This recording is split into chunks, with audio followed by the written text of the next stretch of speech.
guys, welcome back to the Studentship YouTube channel. Today I'm here live at the University of Nigeria. I'll be going around asking students, information about their course of study.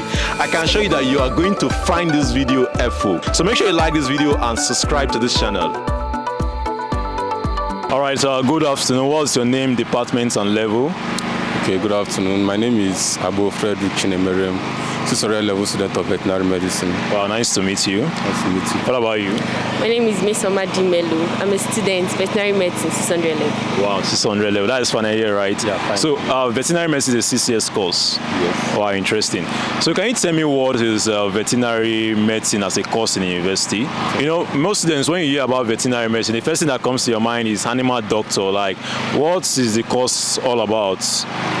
Well, like you said, the first thing that comes to your mind is animal doctor. Yeah. That's basically what it is. Okay. A doctor of animals. Okay. A doctor who treats different animals. Okay. So that's basically what it is. Okay. So it's just all about animal medicine. Yes. Okay. So why did you decide to study veterinary medicine? Okay, I love animals. That's just the simplest. Wow, interesting. Okay, what kind of animals? I love every animal. Okay. Wild, you have domestic, you have different types of animals. You like white and... Yes, that's just the reason. So I don't like seeing them suffer. Okay. So that was my ambition. Was it like from childhood? Yes, Wow. mine was from childhood. So that's why you decided to study veterinary medicine? Yes. So how has been the experience so far? Okay, the experience has not been easy. It has been tough, Okay. but it has been funny. Yeah. At least with your classmates, sometimes you laugh. But the course itself has not been easy because it's like medicine. Yeah. So medicine is not an easy course. Yes, it's not an easy course. So it has its own rough part, but then after everything, you find out that yes, you are going back with something. It's not like you are reading to fulfill all righteousness. Yes, you have something that you are going to rest back on when you leave school. So why did you decide to study veterinary medicine? Okay, well, for me, it's a little bit different. Okay. I've always wanted to study medicine and surgery because of the word doctor and how prestigious the course is. But then I found myself in this department, and when I saw the potential that it has, then I knew that this was the course for me. Okay. Yeah. So, are there any misconceptions about veterinary medicine? Yes, there is. Like what are they? Most uneducated people don't fancy veterinary medicine. Like I have a friend that her father hates veterinary medicine because they believe they are poor people. They don't have any occupation. Okay. They have all, when they finish reading vet, you just go and open farm and start rearing animal. They don't believe that veterinary It's actually lucrative. yes, it's lucrative, yes. So most people don't see it as a good course to go for. But is veterinary medicine is it a lucrative course to study in Nigeria? Right now, and with the way the government and everybody is tilting towards agriculture, I think it's the best course to study in Nigeria right now. Okay.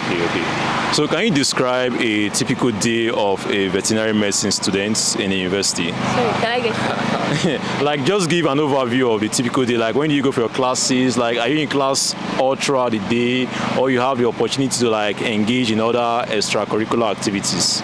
Okay, the life of a veterinary student.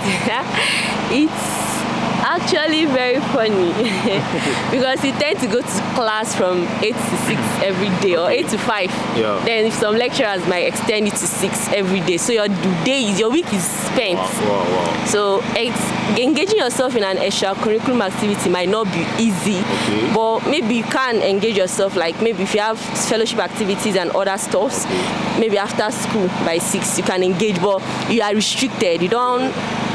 You are not too socialized. Yeah, do you understand? because of how demanding. Yeah, because it's very demanding. So you are kind of at one place for the rest of your life till you finish. So, is it possible to engage in side hustle as a vet student? Well, yes, it's possible, but then you need to sacrifice some things for some things. Okay. And then for you to be able to do that, you need to be very good with time management. Okay. So you have to be a pro. Your skills, your time management skills has to be above the roof. I don't know if you understand. Yeah. But then typically as a vet student, you don't have time. Okay. Because Mondays to Fridays, 8 to 5 p.m. you're in the class. And then on weekends you are trying to maybe catch up with stuff that you missed during the week, cleaning up, making food, cooking, attending to assignments, reading for tests and whatnot. Okay.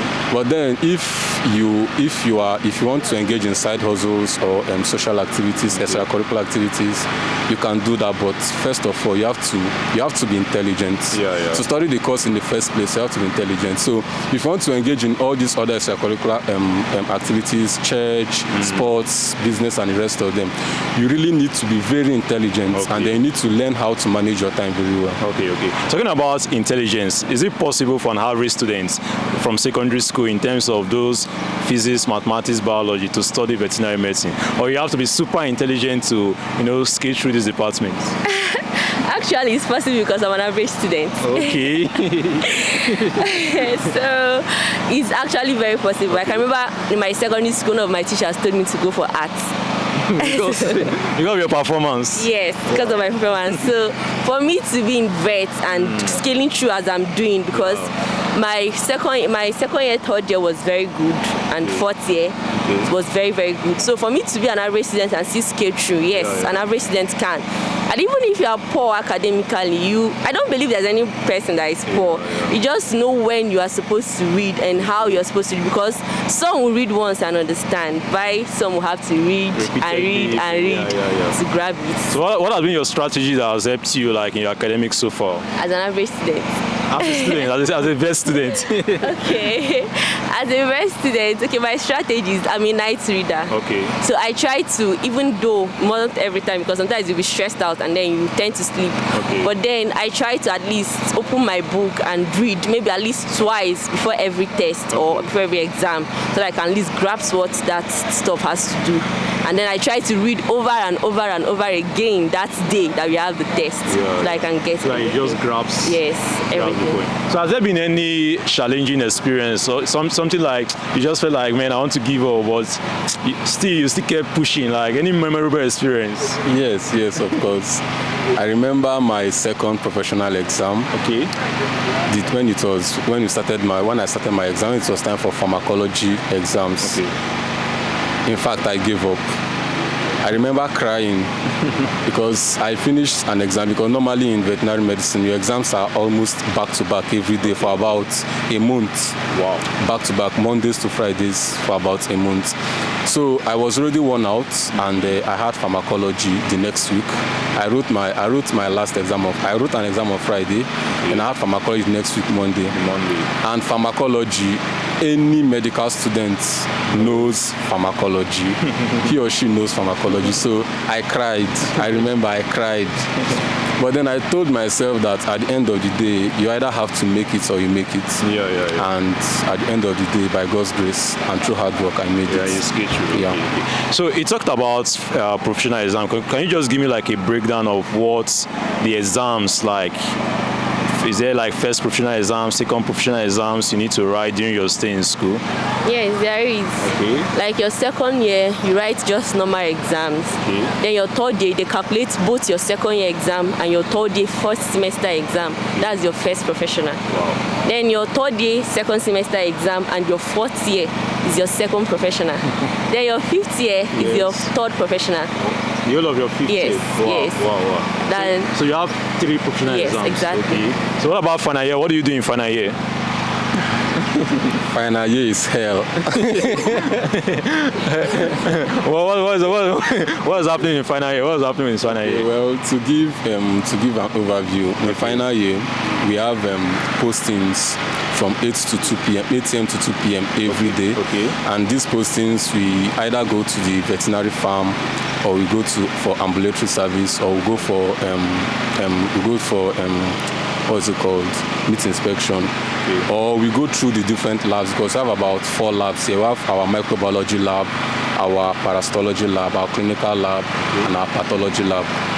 So depending on where you are posted, you go to these different laboratories, or you can be posted for hospital posting, where you stay in the hospital and attend to cases. Okay. And so at the end of the day, you keep rotating between these different post areas. Yes.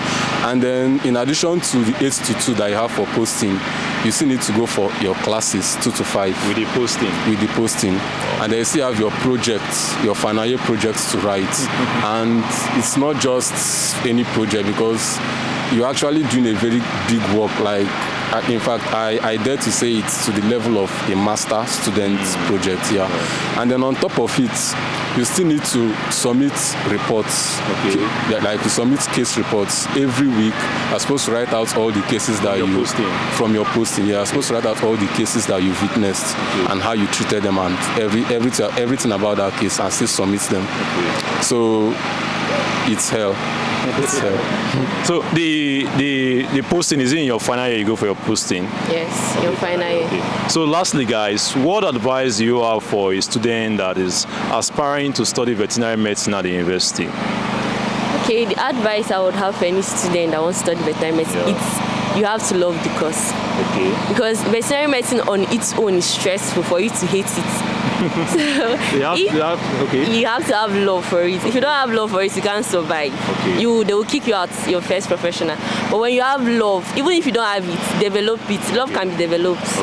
So you have to develop your love for veterinary medicine to be a student of veterinary medicine. Unless it will be very hard for you to scale through, because most words, most terminologies in vet to just be so annoying for you to even want to know what they mean. That's my advice. Thank you very much. Thank you very much. What advice do you have for us? Okay, for me, I think love is not enough, because I've met people who love the course and passionate about the course, and at the end of the day, they were withdrawn. They had to leave the faculty because they could not pass. And I've met people who hate the course and they don't like coming for classes, and at the end of the day, they pass. So for me personally, the advice I'll give is, number one, hard work. No matter how talented you are, you have to put in the work. And then number two, you need to understand the type of person you are. So you need to understand if this kind of, if this works for you or if it doesn't work for you, as related to the department, because it's very rigorous and it's very stressful. So you have to understand the kind of person you are. When you do that, then you'll be able to maybe bring out ways on how to survive the department. So, and all this still entails hard work at the end of the day. All right. So thank you very much. I appreciate it.